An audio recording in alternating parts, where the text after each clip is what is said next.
오늘은 데살로니가 전서 5장입니다. 데살로니가는 로마의 마케도니아 주요 도시였고 항구 도시였습니다. 이곳에서 교회가 갓 개척되었습니다. 성도들은 이방인이 중심이었고 또 유대인들도 조금 있었습니다. 데살로니가 교회 성도들에게는 그 지역 사람들로부터 핍박이 좀 많이 있었습니다. 하지만 예수 그리스도께서 재림하실 것을 소망하면서 믿음을 굳게 지켰습니다.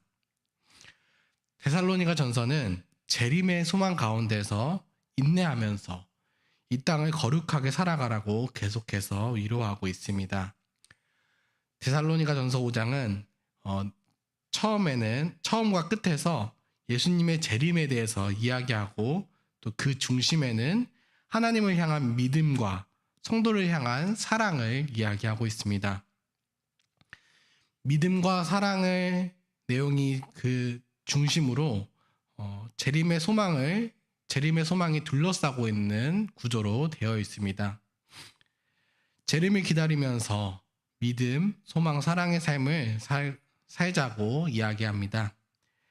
1절에서 예수님이 재림하실 때와 시간을 아는 사람은 아무도 없다고 말합니다. 예수님께서도 자신의 재림할 날을 모르십니다. 예수님께서는 모든 것을 아시는 분이시므로 사실은 이 재림의 날을 알지 않기로 결정하셨기 때문에 모르는 것입니다. 이런 점에서도 우리와 같이 낮아지신 것입니다. 이 땅의 삶이 전부인 줄로만 알고 살아가는 사람들에게 재림의 날은 갑자기 찾아오게 됩니다. 도둑이 예고 없이 찾아오는 것처럼 그날도 갑자기 옵니다. 평안하다, 안전하다 하고 생각할 때 주님께서 오십니다. 믿지 않는 사람은 어둠 속에서 살아가면서도 안심하고 살아가고 있습니다. 그러나 그들에게 멸망은 어느 날 갑자기 찾아오게 될 것입니다. 하지만 4절에서는 성도인 우리에게는 예수님의 그 재림의 날이 도둑같이 오지 않는다고 말합니다. 왜냐하면 우리는 이미 빛의 아들, 딸이 되었기 때문입니다.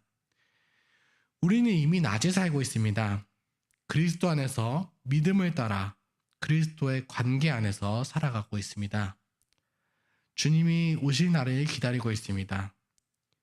이미 예수님을 믿고 그분의 빛 가운데 살아가고 있는 우리는 주님이 영광의 빛으로 오실 때 성령님으로 함께 하신 그분을 익숙한 분으로 환영하게 될 것입니다. 8절에서 우리는 낮에 속하였기 때문에 가슴에는 믿음과 사랑의 호신경을 붙이고 주님을 기다리자고 합니다. 하나님을 향한 믿음과 성도를 향한 사랑 가운데 살아가자고 합니다. 또한 머리에는 구원의 소망에 투구를 쓰자고 합니다. 그리스도께서 재림하셔서 우리에게 구원의 승리를 주실 것을 확신합시다. 그리스도 안에서 우리는 결국 승리하게 될 것입니다. 이 소망의 확신 가운데 그 확신 때문에 우리는 계속해서 하나님을 사랑하고 또 서로를 사랑할 수 있습니다. 구체적으로 11절에서는 그러므로 피차 권면하고 서로 덕을 세우기를 너희가 하는 것 같이 하라고 합니다. 권면은 행해야 할 바를 향해 나아가도록 방향을 제시하는 것입니다. 동시에 정서적으로 격려하고 의지를 북돋아주는 것입니다. 우리는 함께 그리스도의 형상과 그리스도의 몸으로 세워지도록 서로를 도와야 합니다. 자기 자신이 구원의 완성을 얻기 위해 노력할 뿐만 아니라 서로 권면하고 세워가야 하는 것입니다. 그리스도인에게 승리의 확신은 아주 중요합니다. 죄로 인해 넘어졌다고 하더라도 또 우리의 미래를 어둡게 그리지는 맙시다. 힘든 일이 있더라도 실패하는 일이 있어도 부정적으로 생각하지 맙시다. 그리스도께서 오셔서 하나님 나라의 좋은 것들을 우리에게 주십니다. 반드시 승리를 주십니다. 종말의 소망 가운데 살아갑시다. 그리스도인은 항상 낙관주의자입니다. 삶의 순간순간에는 죄로 흔들리고 또 고난으로 비틀거려도 결국은 그리스도께서 우리에게 승리를 가져오시기 때문입니다. 우리 자신을 괴롭히는 부정적인 생각으로부터 벗어나야 합니다. 서로에 대해서도 부정적인 말로 힘을 빼지 말고 격려합시다. 그리스도를 바라볼 수 있도록 서로 도웁시다. 12절에서 15절까지는 서로를 격려하는 법에 대해서 잘 가르칩니다. 서로 섬길 때 각 사람의 필요를 잘 파악하여 지혜롭게 섬깁시다. 12절과 13절에서 나오는 수고하고 다스리는 자, 수고하고 다스리고 권하는 자, 다스리는 자는 앞장서서 모범을 보이면서 인도하는 사람을 말합니다. 우리로 따지면 말씀을 가르치는 목사, 또 성도의 삶을 지도하는 장로를 말합니다.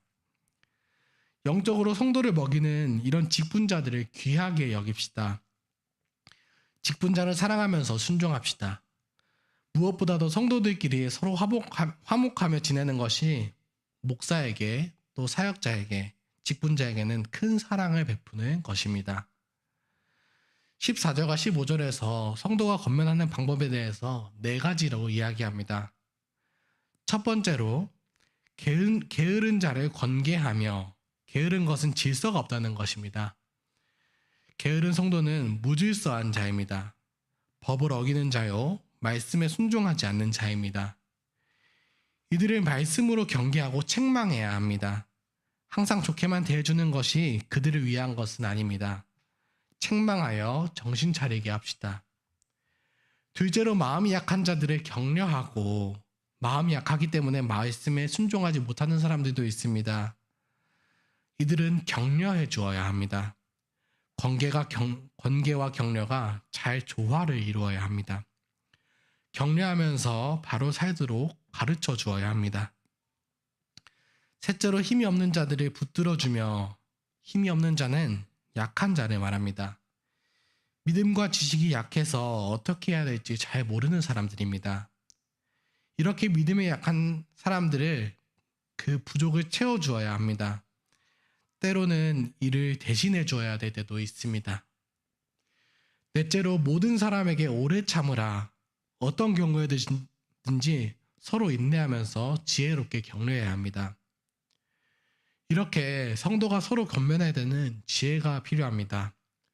앞서 말한 4가지는 상황에 따라 그 균형 있게 전달해야 합니다.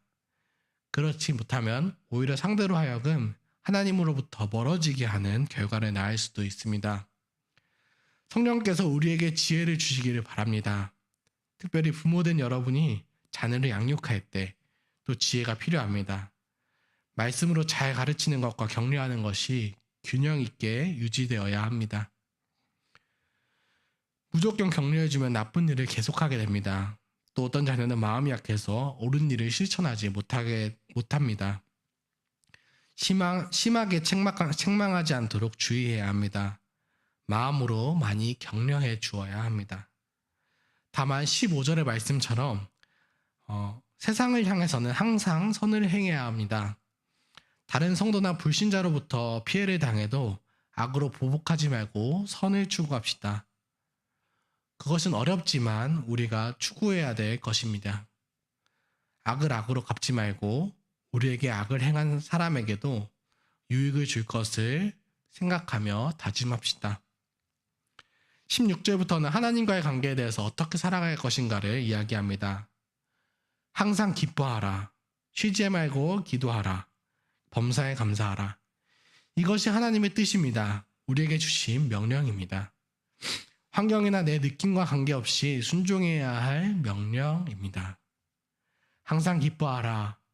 우리는 슬픈 감정이 있어도 하나님의 명령이기 때문에 기뻐하는 일에 순종합니다. 순종할 때 실제로 기뻐할 수 있습니다. 쉬지 말고 기도할 때 항상 기뻐할 수 있습니다. 또 범사에 감사할 수도 있습니다. 이것은 불가능한 것 같지만 예수 그리스도 안에서 가능하게 됩니다. 우리의 힘으로는 되지 않습니다. 우리 주 예수 그리스도를 믿을 때 그분의 능력으로 기뻐하고 감사할 수 있습니다. 그리스도께서 하신 일을 바라봅시다. 우리의 죄를 위하여 그리스도께서 죽으셨습니다. 죄 용서하시고 새롭게 태어나도록 하셨습니다. 어려움이 있더라도 그리스도께서 주신 하나님 나라를 감사하며 나아갑시다. 또 그리스도께서 우리를 인도하시고 재림의 승리를 주시니까 항상 기뻐합시다. 나의 삶에 대한 하나님의 뜻이 무엇일까? 우리가 항상 궁금해하는 질문입니다. 그런데 내가 구체적으로 무슨 일을 할 것인가 보다 더 중요한 것이 삶의 자세입니다. 항상 기뻐하고 쉬지 말고 기도하고 범사에 감사하는 것이 하나님의 뜻입니다. 하나님이 기뻐하시는 삶의 자세로 살아가는 것, 마음의 상태를 유지하는 것이 중요한 것입니다. 만군의 여호와 하나님의 명령입니다. 우리 중에는 부정적으로 생각하는 성향을 가지고 태어난 사람도 있습니다. 너무 꼼꼼하게 생각해서 부정적으로 생각할 수도 있습니다. 그러나 우리의 성격과 관계없이 하나님의 뜻이기 때문에 기뻐합니다. 하루의 일이 잘 풀리면 저녁에 감사해야겠다고 생각하는 것이 아니라 하루의 일을 시작하기 전에 일단 기뻐합시다. 아침부터 그리스도를 기뻐하며 하루를 시작합시다. 그리스도 안에는 모든 일이 잘 될 것이기 때문입니다. 하나님을 사랑하는 자에게는 모든 것이 합력하여 선을 이루게 됩니다. 우리의 구원을 이룹시다. 부정적인 생각을 따르지 말고 말씀에 따라서 감사하도록 합시다. 19절과 20절에서는 성령을 소멸하지 말며 예언을 멸시하지 말라고 합니다. 예언은 말씀을 말합니다. 하나님의 말씀을 멸시하지 맙시다. 말씀에 그대로 순종할 때 성령님께서 우리를 인도하십니다. 매일 가정에서 말씀 묵상하시는 성도 여러분들께 복이 있습니다. 말씀을 귀하게 생각하고 순종합시다. 성령 충만한 비결은 말씀을 잘 듣고 지키는 것입니다. 이제 마지막 격려가 23절 이후에 나옵니다. 평강의 하나님께서 그리스도 예수 안에서 우리의 몸과 마음과 생각을 다 지키실 것입니다. 성령께서 사도를 통해서 하나님의 약속을 우리에게 전해주십니다. 우리의 마음과 생각을 지키시겠다고 약속하십니다. 그리스도께서 강림하실 때 흠없게 보존하게 되실 것을 원하노라 이렇게 축복합니다. 그날이 오기까지 중간에 우리에게 어려운 일이 생길 수도 있습니다. 하지만 재림의 날까지 모든 상황 가운데서 하나님께서 지키십니다. 말씀을 맺겠습니다.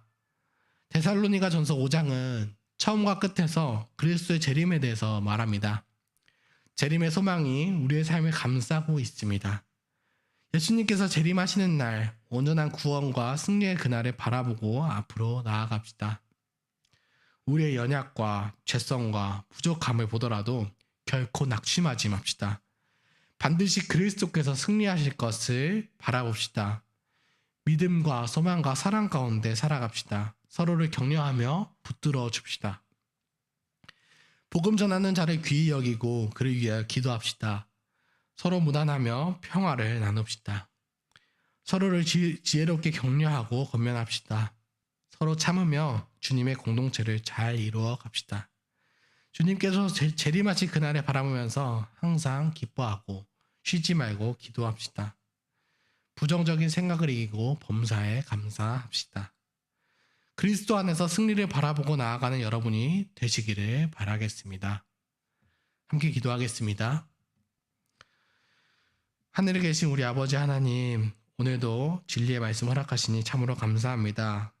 부활하셔서 저에게 믿음과 소망과 사랑을 허락해 주시니 감사드립니다. 어둠 가운데 있어서 밤인 줄도 모르고 살아가던 저희였지만 저희 삶 가운데 빛을 비춰주시니 그리스도의 재림을 소망할 수 있습니다. 언제나 재림의 날을 기대하며 감사하게 하여 주시옵소서. 하루를 시작하면서 구원의 기쁨을 누리게 하시고 말씀 가운데 함께 하시는 하나님으로 충만하게 하여 주시옵소서. 이해되지 않는 상황이 오더라도 쉬지 말고 기도하며 범사에 감사하는 마음을 잃지 않고 살아가게 하여 주시옵소서. 인간적으로는 낙심하는 마음이 들 때도 있겠지만 예수 그리스도 안에서 주님의 말씀이 저의 삶에 이루어질 줄로 믿습니다. 교회 유해신 목사님과 안현주 목사님께서 말씀을 준비하실 때도 하나님이 주시는 기쁨과 확신을 충분하게 묵상하게 하시고 그 말씀을 선포하실 때 성도들이 하나님을 사랑하고 서로 사랑할 수 있도록 복을 내려 주시옵소서. 저희 교회 장로님들과 집사님들을 귀하게 여겨 주셔서 교회를 섬기고 가정을 섬길 때 감사가 넘치게 하여 주시옵소서. 그리스도께서 우리를 돌보아 주시듯 직분자들이 먼저 성도들을 섬기게 하시고 교회 안에 평강이 넘치게 하여 주시옵소서. 지금 이 시간에도 질병으로 고통받는 이들을 주님께서 회복시켜 주시고 인간관계에서 어려움을 겪거나 재정의 어려움을 겪는 이들에게 하나님께서 위로와 은혜를 더하여 주시옵소서. 우리의 기쁨의 원천이 되시는 삼위 하나님께 감사를 드립니다. 예수 그리스도의 이름으로 기도했습니다. 아멘. 은혜로운 기도 시간이 되시기를 바랍니다.